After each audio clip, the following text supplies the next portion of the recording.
Some ruminations on Marcion priority. What if Marcion is first? Let us suppose that Marcion is the beginning of the Christian texts. In the 130s or 140s, he publishes a volume containing a Gospel and some letters of Paul, 10 letters of Paul. This is the first time these have ever been seen. This is the first iteration of the New Testament. Marcion is from Sinope, where Aquila had been working on a new Greek translation of the Hebrew Scriptures. Marcion, relocating to Rome in the chaos of the Bar Kokhba War, seems devoted to a parallel sort of project, a new scripture text to accompany his teachings, presumably. The Hebrew Scriptures no longer of use. It is later writers, heresiologists, Marcion haters, because Marcion is the character against whom orthodoxy defines itself, who tell us that Marcion abridged the Gospel of Luke and Paul's letters. But let us suppose this is wrong. Instead, Luke is an expansion of Marcion's Gospel, and the canonical letters of Paul are an expansion of Marcion's collection. Marcion also wrote the Antitheses, which set out his program. It contrasts the new teachings with the old. It is supersessionist. This new revelation is better than the old one in sundry ways, as listed. This is the leitmotif, the key to this literature, its relation to the Hebrew Scriptures. There is a conscious program here to create an alternative to the Hebrew Scriptures. I think this is notable. We are in the company of people who have decided that the Hebrew Scriptures are inadequate and there's a need for a new scripture. Nonetheless, it's Marcion who first presents the Gospel stories, the sayings and deeds of Christ, along with the letters of Paul. From the outset, then, we have Jesus and Paul. That is, we have Christ and a Christology. It is Pauline from the beginning. There is the appearance, though, that these two things were separate and not composed together, and are somewhat ill-fitting because the letters of Paul know little of the Gospel. Marcion might have presented letters that provide a direct commentary on the Gospel. Instead, Paul is oblique. Marcion might have presented letters from one of the disciples, an eyewitness, for instance. Instead, Paul never met Jesus, is not a Gospel character, and has to establish credentials above that of the eyewitnesses. His Christ is ethereal rather than historical. And yet Marcion matches these letters with a fully historicised account of the sayings and deeds of Jesus. In the reconstructed version, it begins with a historical note in the 15th year of Tiberius. Indeed, Marcion presents two Gospels, as it were. The historical Gospel of the ministry of Jesus, beginning in the 15th year of Tiberius, but Paul claims his own Gospel, a visionary Gospel.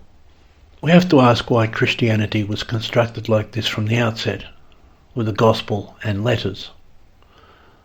The Gospel set in the Herodian period, the letters set later, about someone who only knows the story second-hand, and who only knows the risen Christ, not the historical Jesus. We can rule out the idea that Marcion himself wrote Gospel and letters as a matching set. He presents them as a matching set, but they are not entirely consonant. He is bringing together two things that don't quite match. When Luke is written, somewhat later, decades later, it expands on Marcion's Gospel, notably adding the birth and infancy narratives, and it seems to be a dual volume with Acts of the Apostles. Acts of the Apostles explains who Paul is. Marcion had a Gospel and letters of Paul, but who is Paul, since he's not a character from the Gospels? Luke expands Marcion, and Acts explains who Paul is. But this later portrait of Paul in Acts is also somewhat ill-fitting. It doesn't quite match Paul's letters very well. Paul of Acts is not the letter writer. So while it gives us a picture of Paul, it is not a picture extracted from the letters. It's independent of the letters. So we have three elements that seem to be independent of each other: a gospel narrative of Jesus, letters by Paul, and traditions about the Acts of Paul. The writer of the Gospels doesn't seem to know the letters of Paul or the Acts of Apostles.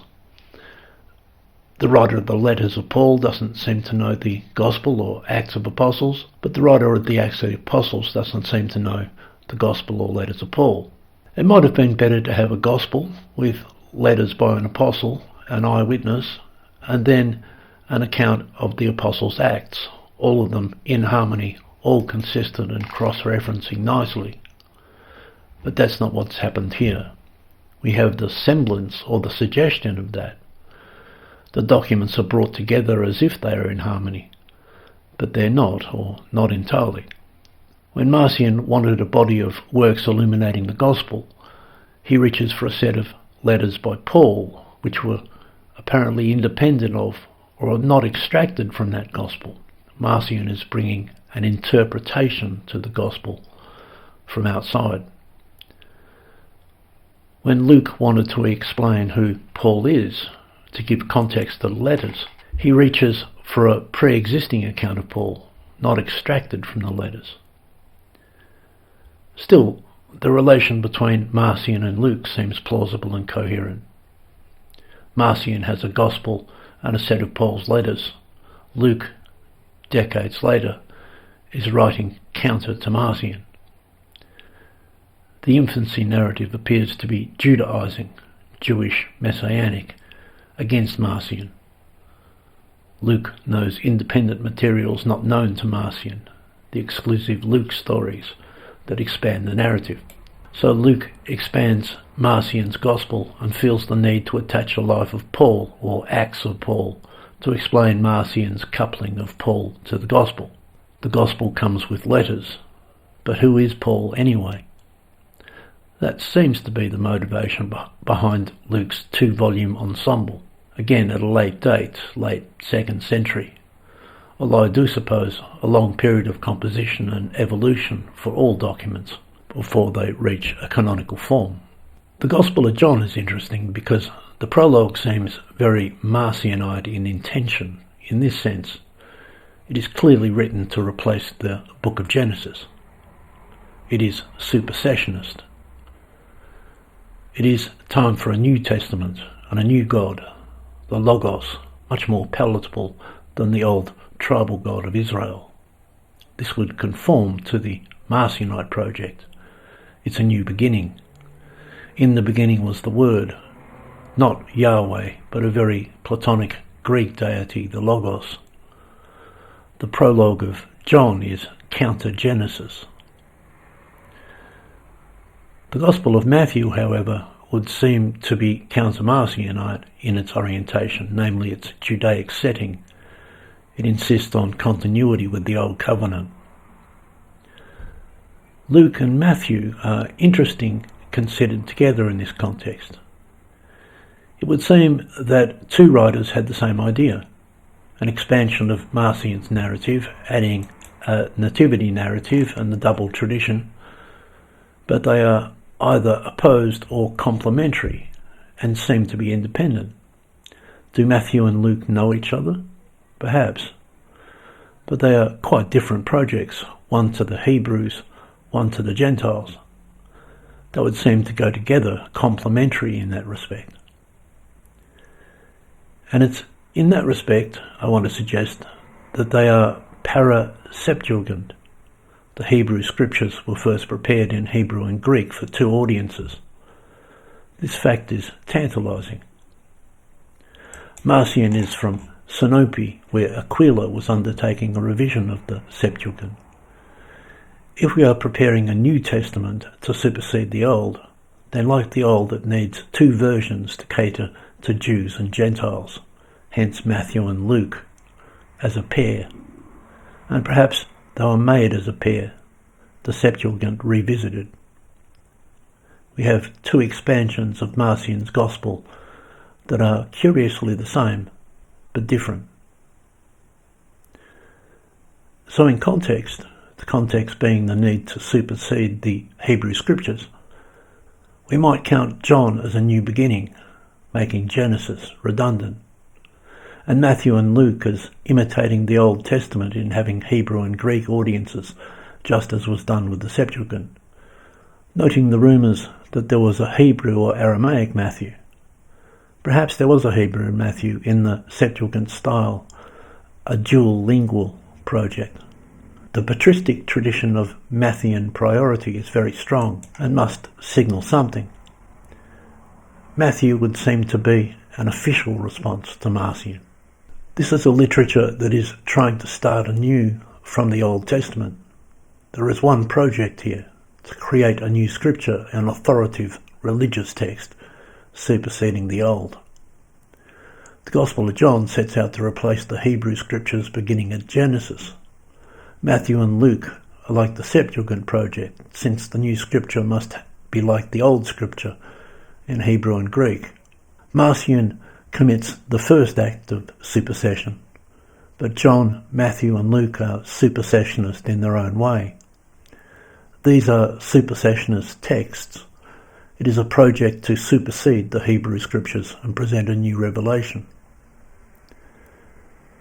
In this scenario, the Gospel of Mark is an abridgment and not the foundation text. Some want to place it before Marcion. In our model, Marcion is first, and so we must explain how the Gospel of Mark, noticing the name Mark, Marcion just means little Mark. We must explain how the Gospel of Mark was extracted from Marcion's Gospel, and why.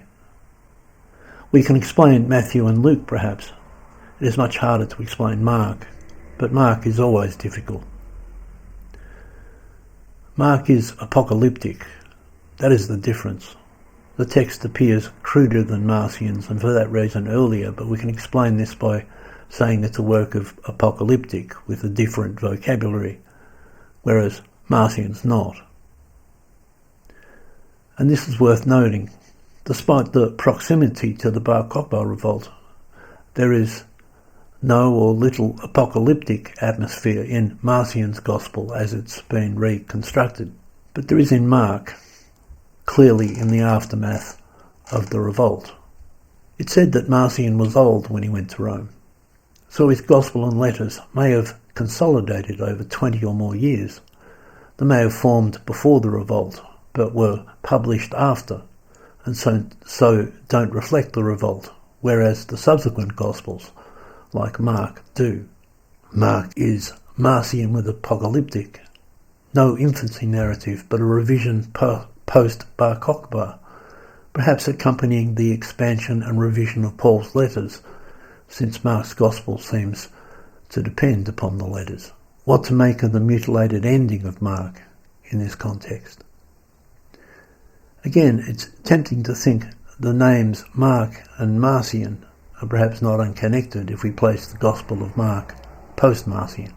Regardless, we must move the so-called synoptic problem into this late setting.